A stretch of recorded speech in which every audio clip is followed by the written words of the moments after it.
আজি 19-20 বছৰীয়া 4জন যুৱক আমাৰ ছাত্ৰ সন্থাৰ মানে ছাত্ৰ তেওঁলোকে আজি মৃত্যুবৰণ কৰিলে। সেইটো অতি দুৰ্ভাগ্যজনক। তাতে মোৰ সুদৰ্শন ছাত্ৰ সন্থাৰ যেতিয়া মই সদৌ যোৰহাট ছাত্ৰ সন্থাৰ সভাপতি আছিলোঁ, সেই সময়ৰ সাংগঠনিক সম্পাদক অনন্ত দাসৰ পিতৃ মানে অনন্ত দাসৰ পুত্ৰ মৃত্যুৰ লগতে আৰু 3জন যুৱকৰ মৃত্যুৰ খবৰটোৱে আমাক অতি মৰ্মাহত কৰিলে। যে আজি সঁচা অৰ্থত ক'বলৈ গ'লে যে কিনো ক'ম আৰু, আজি জগন্নাথ বৰুৱা মহাবিদ্যালয়ৰ এই বৰপাত্ৰ কুটীৰৰ সন্মুখত আজি অগণন ছাত্ৰ ছাত্ৰীয়ে আহি তেওঁলোকক শেষ শ্ৰদ্ধা জ্ঞাপন কৰিছে। ময়ো এজন যোৰহাটৰ নাগৰিক হিচাপে আজি তেওঁলোকৰ বিদায় আত্মাৰ সদগতি কামনাৰ কাৰণে ইয়াত উপস্থিত হৈছোঁ।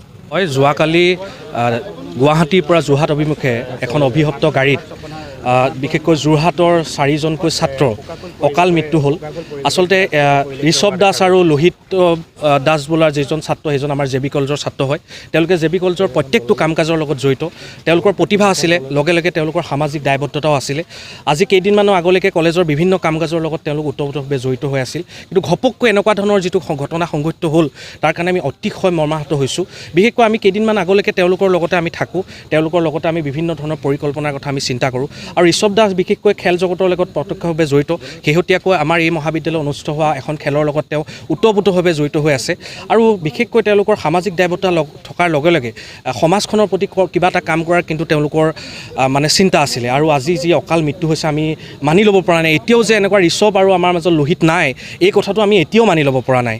আৰু বিশেষকৈ তেওঁলোকৰ পৰিয়ালবৰ্গলৈ আমি সমবেদনা জ্ঞাপন কৰিছোঁ। আৰু আমি কথা দিছোঁ তেওঁলোকৰ চিন্তা আৰু পৰিকল্পনাক আমি যোৰহাটৰ ছাত্ৰ জীৱনৰ লগত আমি সেই চিন্তা আৰু পৰিকল্পনাক আমি সাকাৰ ৰূপ দিবলৈ আমি চেষ্টা কৰিম। আৰু তেওঁলোকৰ লগতে যিসকল আৰু 2জন যিসকল ছাত্ৰ আছে তেওঁলোকৰ আমি